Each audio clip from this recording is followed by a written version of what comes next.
Welcome everyone to part two of the Keeper of the Forest Jungle Educational. In this segment, I will pull up one or two replays of games I played recently, and I'm going to explain my decision making and the movements that I made throughout the matches. So I have the replays picked out already. Let's go ahead and get into the first replay.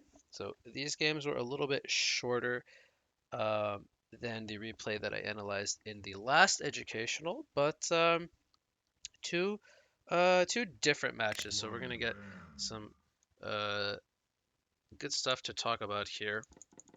We're gonna fast forward here to when the match starts. We'll keep fast forwarding here.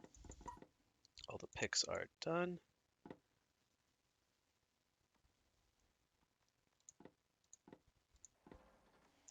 Okay, so back it up here. So we start by purchasing these items. I'm going to skip buying a mana potion here that I talked about in the part 1 educational. We can always send ourselves out regen. We are going to send the minions or the enemy forest minions into the jungle. We get mana back on our hero, and we will be sending our hero to the jungle shortly here. We keybind all of the minions, and we're going to send them to different ramps to scout for information to see what our opponent is doing. We have not seen any opponents just yet. I'm going to send another one over to this area here to scout out what's going on. So we got the different ramps being scouted out. My hero is now in the jungle, and uh, very important, we are not going to use our hatchet to cut any trees, which we normally do with the other junglers, but with the Keeper of the Forest, we want the trees in the jungle to be able to spawn new ones once the enemy forest, we want to respawn them. So we're not going to be cutting trees with the hatchet.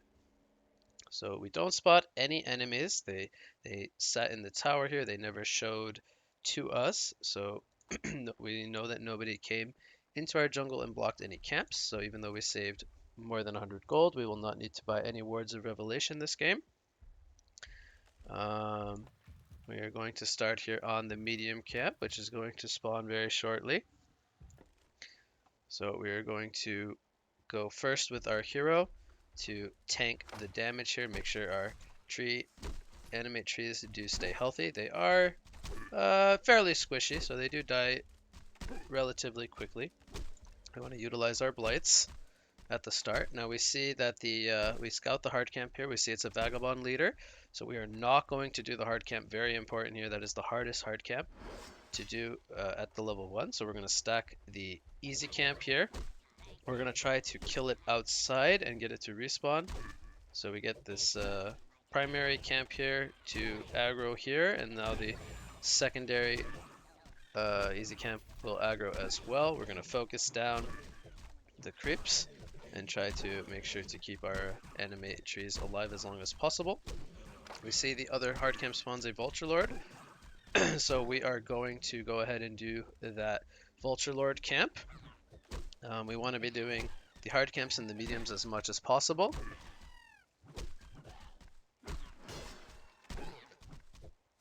So we're going to go ahead and kill that Vulture Lord as fast as possible. And we are down to 1 animate tree, so I will kill this camp. I got a lot of strength in numbers to spawn. I got 4, so we were able to kill that relatively quickly. And we can spawn new trees here as we go to the medium camp. Now we're very close to this medium camp respawning, so we're going to pull it out to here. A little nifty trick that we do, we get it to spawn wolf commanders, and we try to not aggro both camps at the same time. So we do an excellent job here of getting 2 medium camps to spawn. And now we're going to have to kill the wolf commander because that one gives a damage aura to the entire camp. So we want to kill that as fast as possible.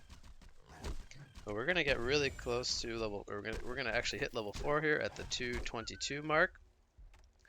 And there is a rune here which spawns a Mystic Rune. We communicate with our mid player Should we take the rune or should we hold it? He says take the rune. I don't have my bottle yet. So we're gonna get the actually we don't get the vagabond leader to use its spell. There we go. We're gonna micro the tree dogs here. We're gonna try to kill this as fast as possible, but it's more likely they're not gonna use its spell a second time. Luckily for us, we had the illusion rune, so we didn't use too much mana.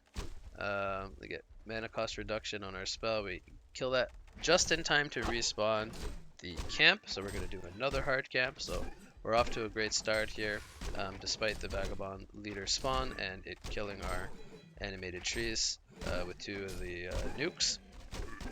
So we're going to be really close to level 5 here at about the 320. So we hit level 5 at 320. We're jungling very, very good. We have 290 gold per minute, 3.5 minutes into the game. And we're going to hit that 300 GPM mark after we kill this camp. So this illusion rune is helping us farm a little bit faster. We're going to go over to this hard camp. We're going to see vagabond leaders again. We are a little bit sad, but such is life. We get it to use the spell there, and now we are going to kill the vagabond leader. It'll probably use its spell once again. And we're going to take a little bit of damage on our hero here. And once we kill this vagabond leader, we will go over to here and spawn trees. We could spawn them here, but it would aggro the camp. So we do not get this camp to respawn. That is just fine. We have plenty of camps to work with. The 4-minute rune spawns regeneration, which I believe our Kraken is able to...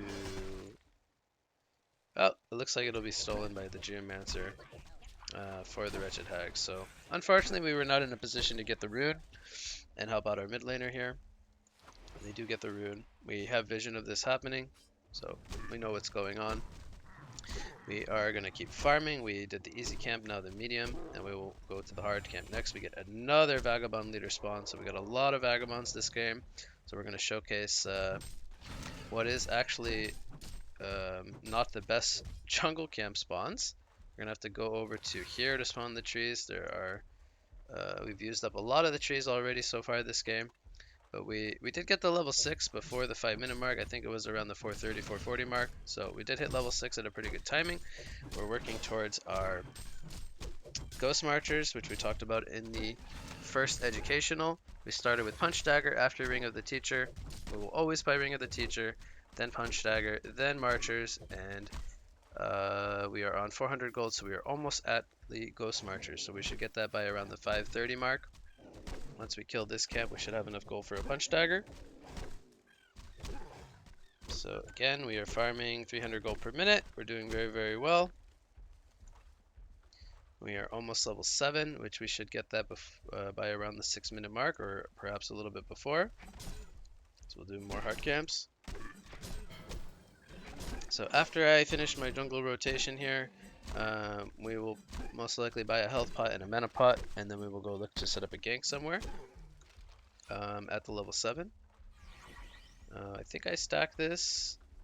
We get that to stack. This will get us level 7.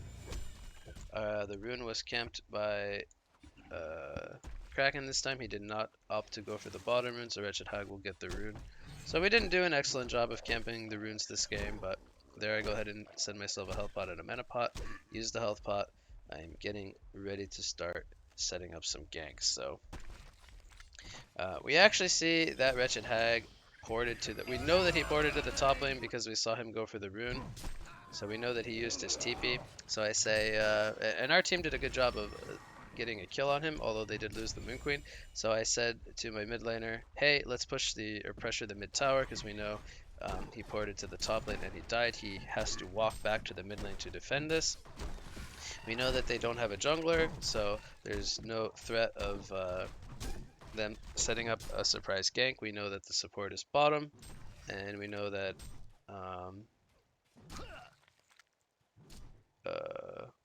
the Geomancer died in the top lane, so we're going to do a good job here of pressuring the tower. We'll see if we end up getting the tower. We see Wretched Hag coming in. We see Geos here and another TP, so we know we're going to get outnumbered. I'm going to get my root off here. We're going to line up Release the Kraken on the Hag, so she now dies twice in a row. We killed the Geomancer as well. Now I did die for this, but getting my mid laner a double tap, and we may get the tower kill here in the end. It looks like they will not be able to deny the tower. So I did die, and I did lose some GPM, but 2 kills on my mid laner and a mid tower at the 7.5 minute mark is amazing. My Kraken is going to be getting very close to his portal key very, very early on in this game. So although I end up dying, it gets my mid laner off to a really good start. So I'm going to respawn here. I'm going to TP to the mid lane where I'm going to spawn trees, and I'm going to continue jungling. So I have my ultimate on cooldown. Very important that you go back to farming when you don't have the ultimate available. You don't need to force ganks or tower pushes when not necessary. So I am level 8 here at the 8-minute mark. I'm still farming very, very well considering that I have a death. And I have root in another 50 seconds, so that's when I will most likely look to make my next play. So for now, we'll continue to farm. I always want to work on mediums and hard camps as much as possible. We'll probably go over to the hard camp here. We'll skip the easy camp. We'll try to kill this in time and get it to respawn. Make the Minotaur use its spell. Go back to farming. So my GPM is not very, very impressive, but that's okay because we're going to eventually push towers and that will hopefully go up. We want to kill this before the 9-minute mark. I think we did not have our hatchet up, so we're not able to stack that. Our mid laner, he's able to kill the other mid once again. So he's got Steamboot's Vestments and he's already 1,000 gold away from his PK at 9 minutes. So again, that rotation early game really helped out our mid laner. So now I have root up. My mid laner wants to go top, and I say this is a good time for us to pressure. Our team already pushed the tower. Now it did get denied, but we can look to take a fight up here with my keeper root and his release. Well, he doesn't have release the Kraken, but we're gonna look to take a fight nonetheless. We have a catapult here. So we're going to start pressuring the tower. We're 4 people. We're going to force the other team to make a decision. Defend this tower or give it to us for free. And spawn some more trees here. We make their Hammerstorm rotate up here. Here comes some ultimates from the other team. The Bat Blast. I get my root off. I hit, I think 3 players here. I have the Geomancer pulse on me, revealing me, but now I'm going to have to do some jukes on the Hag so that he doesn't blink and sonar scream me. My team does a good job of making sure that Hag does not go for me, and we get Hag before she's able to blink away. So she's actually having a pretty hard game so far because we've put a lot of pressure on her. And we don't decide to commit to this tower because I was low on life. I had already used my root, and the other team reacted with basically their whole team to defend it. So we'll go back to farming. Again, that's just fine. We created pressure on the map. We're still almost 300 GPM, so it's acceptable. And we now have our Chalice on top of the Ghost Marchers. We're going to be working towards our Abyssal Skull as our next item. So we have about a minute here until our ultimate is back up. We will just farm for the time being. I think we can speed this up a little bit just to kind of get out of the dull parts here of the match. We're just going to continue jungling. Our mid player went bottom, set up a kill on their Hammerstorm. And he is very close to his portal key. He needs about 100 gold here for his portal key. So I have my root coming up. My mid player has his portal key very soon. We see that our mid lane tower is being pressured here. I'm going to go defend that because Kraken is bottom. So I don't want to give Hag free farm and pressure on this tower. I'm also kind of trying to bait him because Kraken has his PK here and a DD rune. So I want Hag to try to go for me, but I also don't want to die.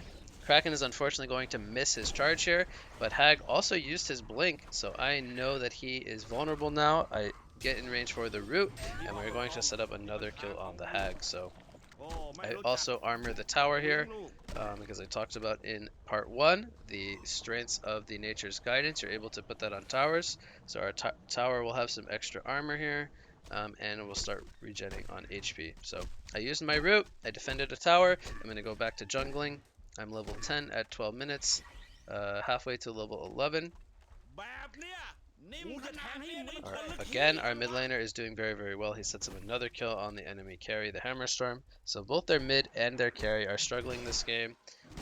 Their carry is below 300 GPM. Their mid is around 200 GPM. So Both myself and the Kraken have made a lot of pressure this game, as well as Moon Queen is doing quite well. She's 440 gold per minute, and it's okay that she's sharing some of the jungle with me. I don't need the entire jungle.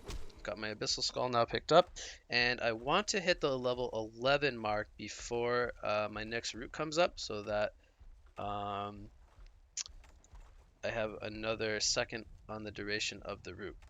So I have the Abyssal Skull picked up. We have triple Ancients. I tell Moon Queen, hey, let's do Ancients together. You and me can do them. I'm going to act more like a support here. I'm going to let him get the gold. So I'm going to be more of that frontliner for him so that he can take the stack out. And I'll let my tree dogs tank as much as possible until they die. Then I spawn some more tree buddies. And Moon Queen and I, we will work on this Ancients together. And this should get me really close to level 11, and he will get level 10. So doing this together is very important because we utilize a lot of resources here, being a triple ancient stack. Everything is low now, so he doesn't need my help anymore. I'm going to go to base and regen, and now that I have my ultimate coming back up, I will most likely look to either go mid or bottom to team fight with my team. So this is really good timing utilization. I farm when the root is off cooldown, and I'm ready to make stuff happen when the root is available. So I should either be porting mid or bottom. Bottom is more likely because we've already pushed the mid tier 1 tower. So I'm going to port down here and invis myself immediately in case they have a lane ward, which they do not. So I will go stealth here in the trees with my lodestone. And the only one down here is actually Wretched Hag, so we could try to set up a kill on her. We'll see if she has an idea that something is going on here. The rest of my team is rotating with me to make this tower push happen. So Hag is playing very defensively. I've assumed that she has a lane ward, even though she does not. The way she is playing is very smart, and she will fart out. So we're going to get this tower with without the other team contesting it. So even Moon Queen comes down here as well. We are grouped up as 4 players with Kraken making pressure in the mid lane. And we are going to continue this pressure. I still have my ultimate. We have Moon Queen's ultimate, and Kraken is coming down here as well. So we have all our ultimates. We have the Abyssal Skull. We have level 2 ultimates on a couple of players. So we are very, very strong right now. As you can see on the replay, we have a 9,000 gold and 10,000 experience lead. You wouldn't know that, of course, when you're playing, but you can definitely feel that we are in a comfortable spot because they have level 10s and level 7s on the other team. So we take out the tier 2 tower very easily. They do not defend, and we still have not used any of our ultimates, so we want to continue doing what we're doing. We are now going to go for this mid tier 2 tower. I make sure to give in the armor to my Kraken and my Lodestone, who are going to do initiations for us. So I make sure to give them the armor as well as the invis to try to help enable that initiation. And we are going to now push with the creep wave here. We have a catapult, so this tower will go down very quickly, and the other team has to make a decision if they want to defend it. And it looks like they are just not ready to defend it, so they're going to wait for us to push at the base. So we have pushed all 6 outer towers by the 16-minute mark, so that is why we are in such a big lead, and this is one of the big strengths of the Keeper of the Forest. So rather than going high ground and forcing a fight when we don't need to, we know that we can take a Kongor here. So I talked about in part 1, timings for Kongor are between 12 and 17 minutes, and obviously later on as well when your team is stronger. But with the Abyssal Skull and our well, we have 4 players here, it is very easy for us to do the Kongor. So we're going to split tanking of the Kongor, and this Kongor will fall very shortly. Let me make sure that nobody ends up dying, of course. We see that they actually have vision here, or counter vision, but they are not able to fight us because we are too strong right now. So this game I am going to be building into a barrier idol because they have lots of AoE and they are able to slow down our pushes with heroes like Geomancer, Wretched Hag, Prophet and Flint have lots of magic damage as well. So we're going to go for the second Kongor now. We're going to get that token of life for either the Moon Queen or the Kraken, depending on who wants the token.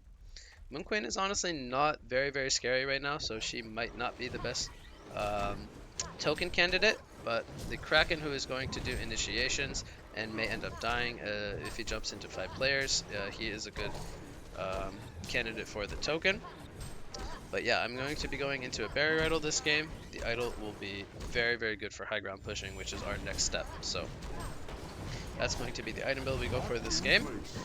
We're going to get that second Kongor taken out by the 18-minute mark. So Kraken will take the token. And Moonqueen should be getting very close to her Geometer's Bane.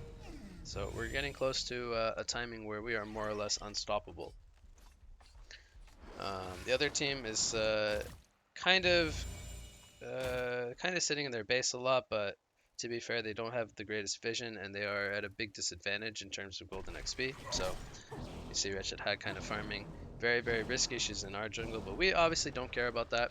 Our goal right now is to break high ground.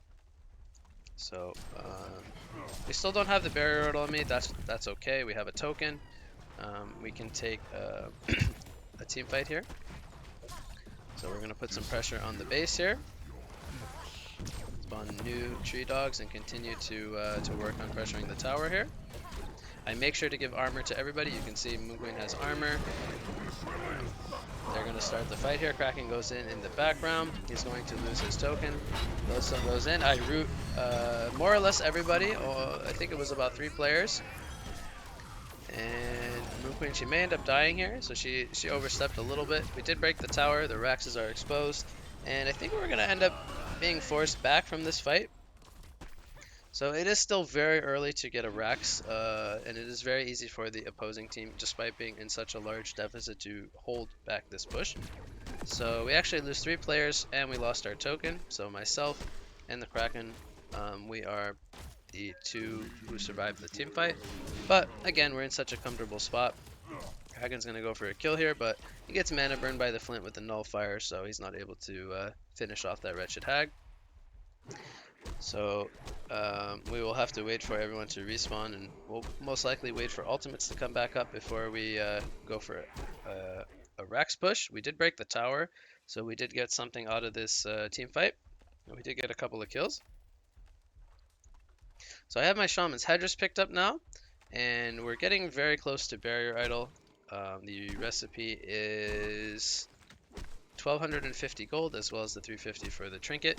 So we almost have enough gold for the remainder of the barrier idol. So we'll just farm that until the root comes back up, and we have the other ultimates on the rest of the players. So it is perfectly fine to just farm for the downtime here.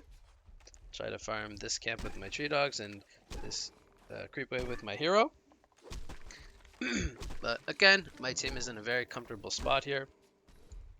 So we're just going to continue to farm on Moonqueen. She has her Geobane. She's going to work towards her Shrunken Head, which is her next core item. Kraken has Shamans, as well as he's working on what I believe is a Frostfield Plate. So we have a couple of items that we're waiting for. We will most likely just wait for ultimates and then go again. Wretched Hag actually ends up dying here. So again, she's playing very, very risky. Because there's not a lot of places for the Legion side to farm right now due to us taking out all of their towers, so they are not very, very safe. And I believe the idol is going to be completed here. Let's get this creep wave done. I either have it or I'm about to buy it. Oh, it looks like I already have it. So I have the barrier idol and 350 more gold. So time for us to group up mid again. We have all of our ultimates. We have a barrier idol. We are a little bit stronger than we were the last push. We also don't have to break a tower. Queen's going to use her Geobane here. I'm going to make sure to give her barrier idol. We're going to kill the Geomancer who overextends. And I still have not used my root. I do not use root for one guy, of course. So once the team fight breaks out now, we will look to use our root. Wretched Hag blinks in. My team will initiate. They're going to get the lockdown. She gets a Bat Blast up, but she dies. We get to release the Kraken on Flint. I'm getting in position for a root. I hit 2 players. I kill the Flint, the Hag, and the Prophet will survive. But we get the Raxes, and that's what we came here for. So Kraken, he gets a couple of kills there. And we kill everybody, I think, but the Hammerstorm. And we get the Rax. So we'll just go for the next Rax. We still have Moonqueen's ultimate and Shatterstorm and Glacius, but we didn't release the Kraken and root. So again, this game is pretty hard for Legion to recover from. We did an excellent job of taking objectives. Took all the towers by 16 minutes. We took 2 Congors by 18 minutes. So the Legion team is just in such a large deficit that it's really hard for them to team fight against us. And on top of that, we have Frostfield Plate, Berry Rattle, Abyssal Skull, and PKs on 3 out of our 5 heroes. So this game is only a matter of time before the inevitable comes where we get more or less all of their Raxes. So speed this up a little bit. We're going to put some more pressure here on the next lane. And I think one more fight is probably going to do it for the game here. They're trying to split push and farm on the other side of the map, which is what they should be doing. They also have to defend their mid lane, which has a lane of mega creeps. I berry rattle all of the creeps as well, my own creeps in the creep wave. So there is no way that they can defend this this Rax because we have the berry rattle buff.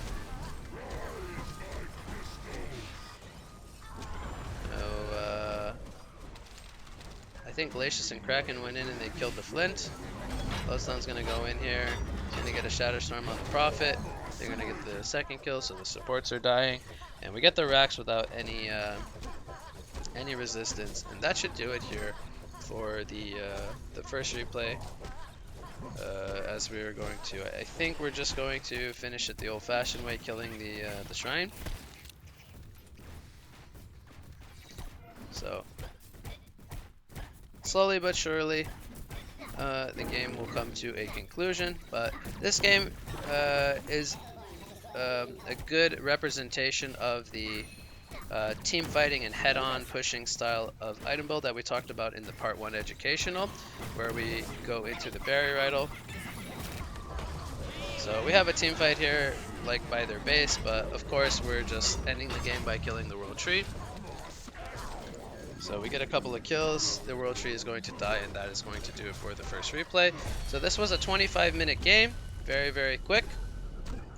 And again, we showcased the team fighting and head-on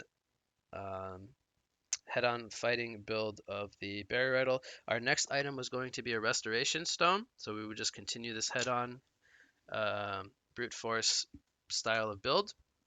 Very, very solid for this type of game where we're against some heavy AoE anti-push style of heroes. But nonetheless, we were able to push all the outer towers by 16 minutes and take the double Congors by 18. So this was more or less very well executed match to showcase for you guys. I have one more game that I want to show you guys. So that one was very quick, so we have time to do one more. And in this game, I will do a different item build. So that is another plus to showing you guys the second game here. So we'll go ahead and we'll get into the second replay. We'll fast forward here to skip the picks and get into the game itself. Let's get it on. So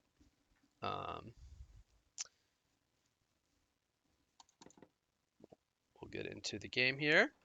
And this game we will actually, I believe we will be having a aggressive man-up lane with 2 heroes. So in the short lane we will only be having 1 hero. So that is a little bit different lane makeup as well for our team. I'm going to do the same thing as the last game. I'm going to send my trees and scout. We want to see the different jungle entrances. We want to see if they're going to come in and block any camps. Send my hero back to the jungle. Again, I don't buy a mana pot, just buy these starting items, which is perfectly fine. We save 200 gold, so we have money for rev wards if they do come and block the camps. We'll speed this up a little bit, so you guys kind of already got the feel for this in the last replay. So we'll go ahead, we'll speed this up till the creep spawn.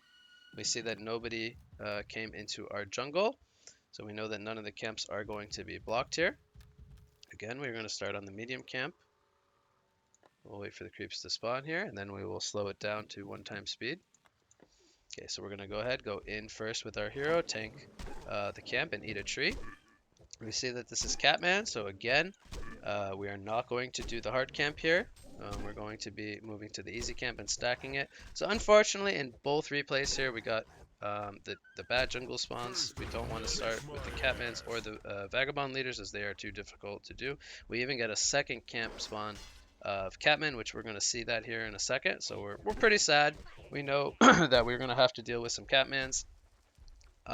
Which are the better of the two though, so it is more manageable than the Vagabonds, but the Catmans are still going to force us to want to do this easy camp, so we get some strength in numbers spawns. That's going to give us some stronger camp killing power. So after we kill this stacked easy camp, we're going to go ahead and move over to the Catman. We're going to use 3 camps there to use the spell on the camp, and then we're going to start killing it with the rest of our minions here. We're going to spawn new trees here, and this Catman is more likely than not going to use its spell again, so we send only 3, and this is of course going to slow down our jungling as some of the creeps are going to die, but nonetheless we're going to do the hard camp here and we'll get level 3. We'll get level 2 of the strength in numbers once again. Speed this up a little bit, so we're going to kill that. We're going to move over to the easy camp because we killed that in the spawn, and we have a whole minute to kill 3 camps.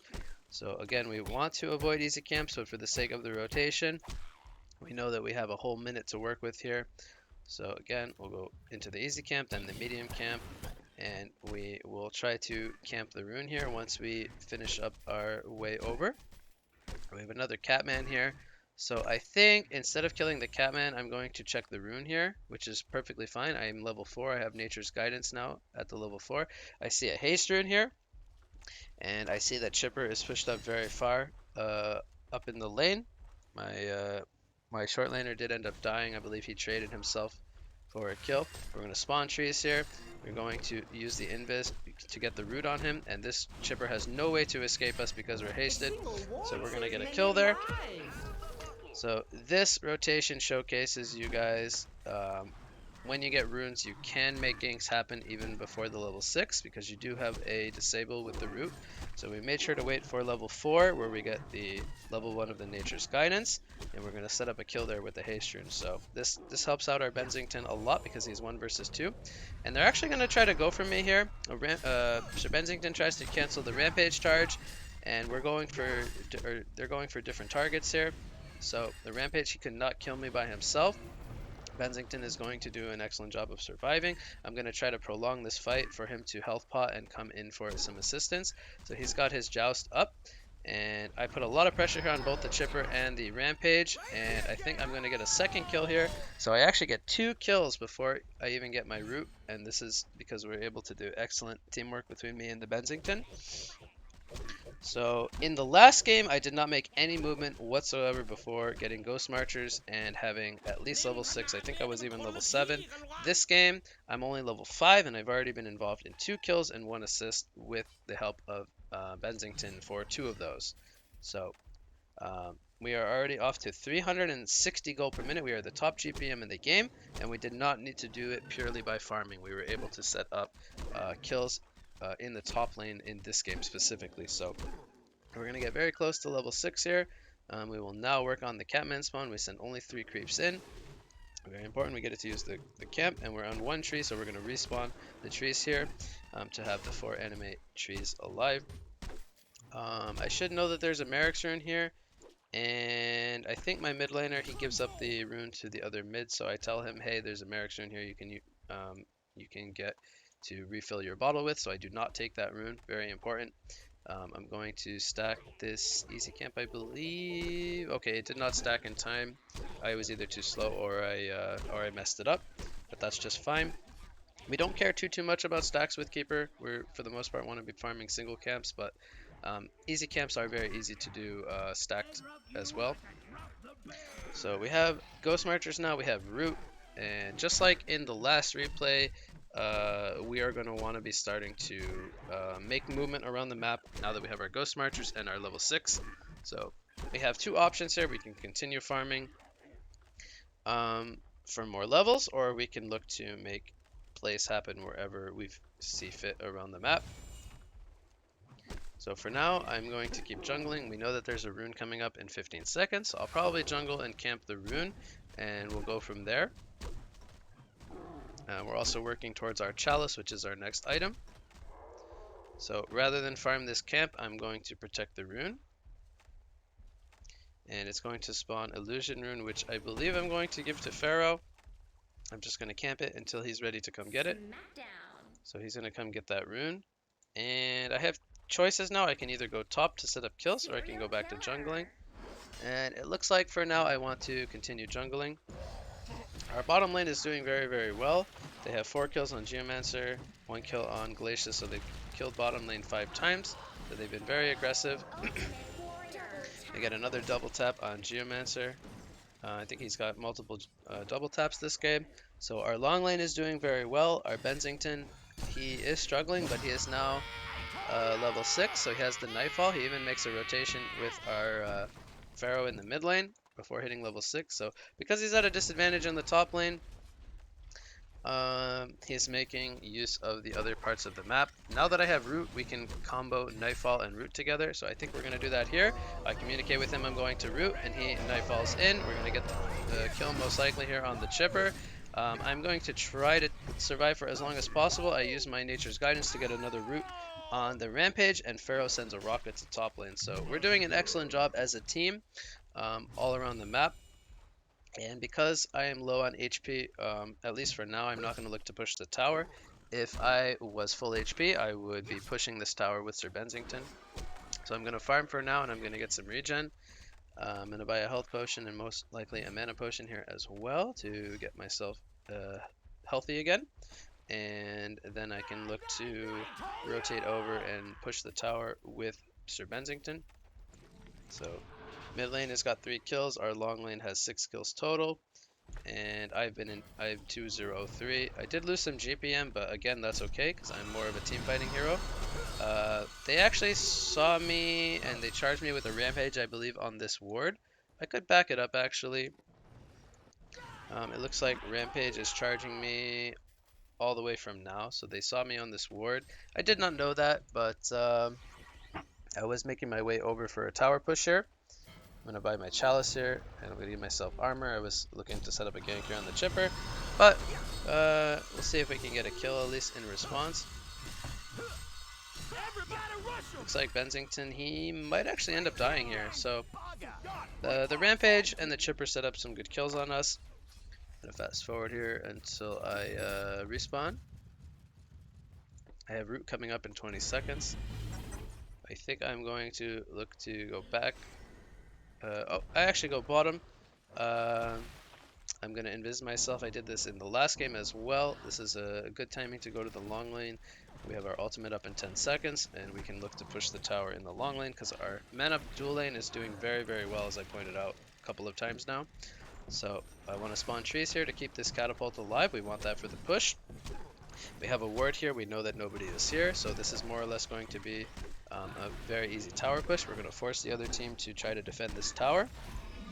And it looks like they're going for a play in the mid lane. My Pharaoh's going to do a good job of surviving, and he might even go for a counter kill actually, which I don't know if that was the right play, but the boards are coming in from our team. And Pharaoh does die, but we're going to get 2 kills. So it ends up being worth it. He does sacrifice himself, but we hold the tower, and I'm able to push the tower in the bottom lane.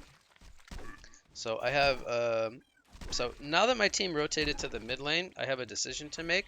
I can continue pushing bottom by myself, or I can group up with my team to take up the tower, in the mid lane.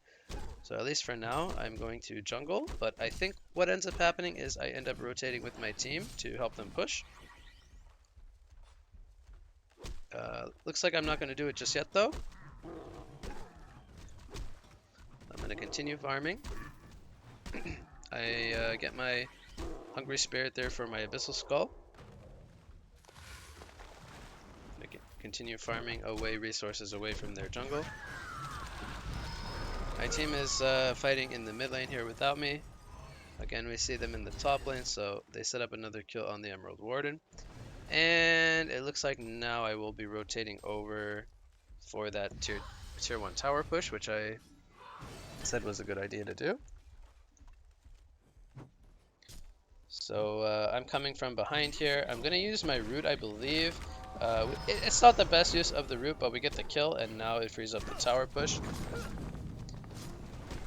So we're going to pressure the tower now. And after the tower, I should be very close to my Abyssal Skull.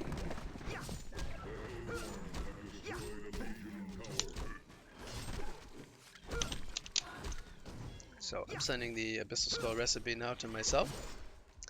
And we have the option of continuing pressure or just stealing away resources and chilling. We are low on some players. We have a haste rune on Pharaoh. I think they're trying to be sneaky. I was giving invis to some of them. I'm going to invis the Bensington in so he can see if he can get a stun off. And we might continue to fight here. And Glacius is going to pour it out. Pharaoh, he is feeling very comfortable with that haste rune, but we'll see. We'll go in here on the Martyr, kill the trap. Rampage is actually going to get a ultimate here and the chainsaw, so they're going to actually kill Pharaoh. We kill the trap here. I'm going to try to save Bensington. I give him armor and invis. I think he broke the invis as well. They did have some AoE with the rockets and stuff. And he's actually going to get sniped out here by Chipper. So good job from Chipper to set up that kill. I almost saved Bensington. To be honest, we actually just stayed here a little bit too long, so it was very greedy of us, even with a haste rune on Pharaoh. And all that considered, Glacius did pour it out. He was low, and I did not have my root, so it was very greedy of us to stay, so we gave up a couple of kills. But we're still in a pretty good spot. We're up by almost 5,000 gold. The experience is very equal. So this game is a lot more even than the game prior, where we were almost, we had almost taken out all of their outer towers. So my team is fighting up in the top lane. I am going to port up there. I have my root available, so this is a good time to take a team fight. I give armor to my Pharaoh, who's wanting to go back in, and he's low on life.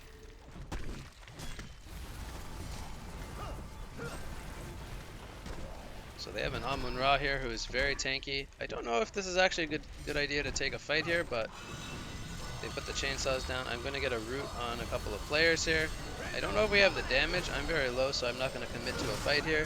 Amun-Ra, I think, does have his ultimate. So we lose Geomancer, and we killed the Chipper, and we also lose Pharaoh. So we lose a couple of players here again. A bit of a greedy fight, but we're still in a lead. We might get the Ra's ultimate here. Okay, so he stuck around a little bit too long. I'm going to invis myself. This is going to proc a root as I auto attack out because I had the little tree, animated trees nearby.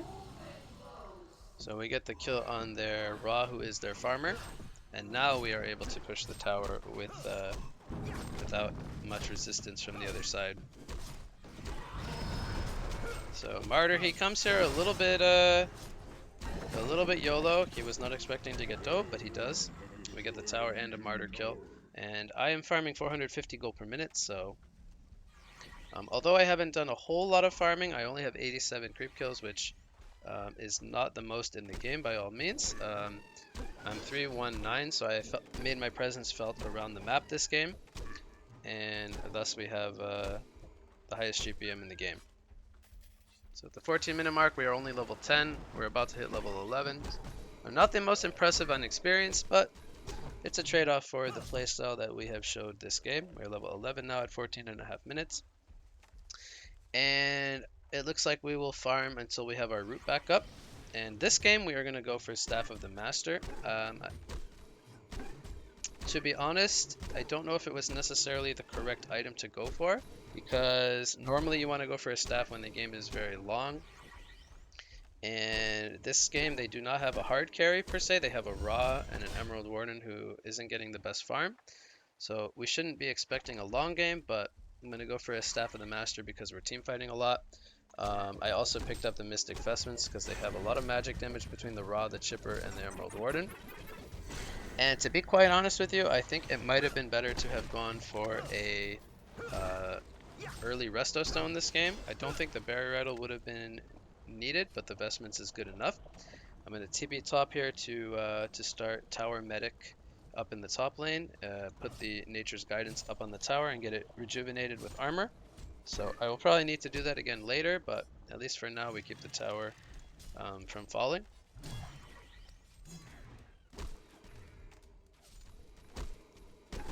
So I'm going to be going into a Staff of the Master this game, so we'll see if I can showcase to you guys the utilization of those enchanted trees. I'm going to speed this up a little bit. I think we're grouping up here to try to force a tower push or force a reaction from the other side. Amun-Ra is defending up here, but meanwhile in the mid lane my team is taking a fight. Sir Bensington is going to Nightfall into the top lane. They're going to get the kill here on the Rampage, and I actually leave the top lane. I'm going to try to rotate with my team to help them now in the mid lane. Actually, it looks like I'm going top lane. No, I think I wanted to go mid lane here. I wanted to see if we could get a kill on Ra, but he is too far away from the rest of my team. So we're going to go for some tower pressure here in the mid lane. So we are all grouped up as 5. And they have a decision now to make if they want to defend this tower, but I don't think they're going to be able to. They're going to use the glyph here. Chainsaws are down from the opposing side. We get the tower kill. Sir Bensington takes a lot of pressure, but he has a regen rune, so he's feeling very confident they could not kill him. And what we could do now that we have broken the tier 2 tower in the mid lane is we could either go to Kongor or we could pressure the bot tower. So 17-minute mark, I talked about it in part 1 educational as well as in the first replay. 12 to 17-minute mark with the Abyssal Skull. Very, very good at taking Kongor. So we're going to do it a little bit later this game. We did not pressure as many towers as we were able to do in the last replay. Last replay we had all 6 towers by 16 minutes. This game they still have 1, 2 outer towers by 17 minutes, so it's a little bit of a slower game, but we're going to go for the Kongor a little bit of the same timing here, the 17 to 19 minute mark. Last game we were able to get both Kongors by 18 minutes. This game we're going to start this one by 17, so very similar. We're going to get this first Kongor down, and then we will most likely look to invade their jungle and try to take out that second tower down in the bot lane. So I believe I'm about halfway to my staff, maybe about almost 3/4. I have 500 gold saved up. I should have a Mighty Blade at the least in my stash. And again, GPM did drop, but it's okay. We're not looking to be we're not looking to always be the highest GPM in the game when we're playing a Keeper of the Forest. We're looking for the GPM to be very flat, meaning we get lots of tower kills and we give gold to all of our team. So I wanted to finish the ancient stack here, and my team wanted to take a fight. So I'm not going to be there for this fight, at least right now, but my team is still in a pretty comfortable spot that they're able to take fights without me. I'm going to finish this ancient stack and I'm going to start making my way down to the bot lane. So they get a little bit outnumbered here. I think it might have even been a 4-for-4 fight. They lose the Geomancer. I am now coming over with my root, so my team is going to continue fighting. I'm going to attack out of Invis here and root the Rampage. We kill the Rampage. Pharaoh is going to get a good catch here with his ultimate on the Amun-Ra. So I cannot get into this fight with the root just yet, but we do break down Amun-Ra's ultimate. And I'm going to auto attack out of the Invis and root him down. So I still have not used my ultimate. We have already killed 2 players. I can freely root the Martyr here. We'll see if we can get the next kill here on the Martyr.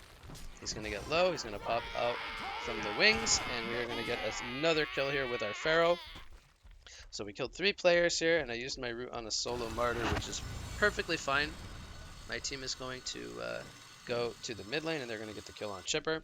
And while this is happening, I'm going to start pushing the creep waves in for the next tower. So again, we have good farm across the whole board. Our lowest GPM hero in our team has 250 gold per minute. So Glacius on 370, Geomancer on 250. Our mid and our carry are between 300 and 400 gold per minute. So very, very good. And their highest farmer is 400 on Amun-Ra, and lower down the list. So we're going to get another tower kill here in the bottom lane. I do not have my root, but they are not in a good position to defend this tower. We're going to get another tower kill. We're only missing the 1 tower in the top lane to complete all of the outer towers. And I am getting very close to my Staff of the Master now. I believe this last creep will give me my staff. So I will buy the final piece and I will get that delivered, and I will start placing eyes in the Legion's part of the map, very important. I want the vision to be on their side, not on our side, because we're playing very aggressively. Oh, we're gonna find Amun-Ra here. We're gonna try to lock him down. He does not have his ultimate, so he will die. I get the staff delivered to me, and I immediately enchant a tree in their jungle. So this is a essentially a ward of sight with 800 radius clear vision. So very, very powerful effect. I did point out that this may not have been the most ideal game for a Staff of the Master, but we were in a very comfortable spot that I did not necessarily need to build into a Barrier Idol or a Resto Stone this game, which is what I showed you guys in the previous replay. So this has a 1 minute cooldown. It's going to be back up in 30 seconds. I'm going to continue placing those around the map. Bensington is using Nightfall in the bottom lane here. It looks like he's trying to go for a solo kill here on the Emerald Warden. I don't know if he actually gets this kill or not.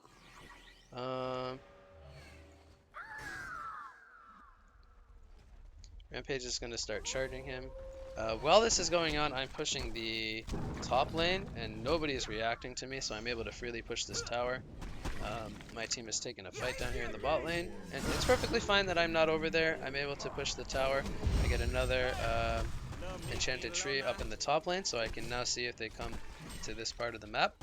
And Amun-Ra is going to force me to fall back. He's actually going to chase me, which I'm not sure why, to be honest. This is not a good use of his time.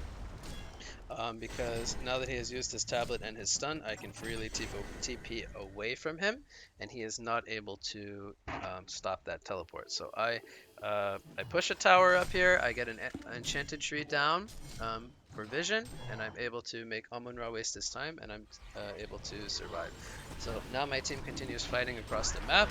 They're doing excellently throughout most of this game. I killed a chipper here. And I am going to make my way down for a tower push. Once again, I have my ultimate available, so we're going to continue fighting. Pretty much every time you have your root up, you want to be using it for a team fight or a tower push. That's actually not called root anymore, it's called naturalized roots. And again, once I root, it'll spawn 3 trees at every enemy hero hit. So once I use that root, you guys are going to see the effect here. 3 trees are going to spawn, 3 trees are going to spawn. So Rampage almost gets blocked in there, but he has the tablet to get out. And I have all these extra trees now that I can use to push. Hopefully I remember that I have them, and I will use them to try to push the tower a little bit faster. Maybe I forget that they're there. But I continue to keep giving armor and regen to my allies. I want them to be as tanky as possible.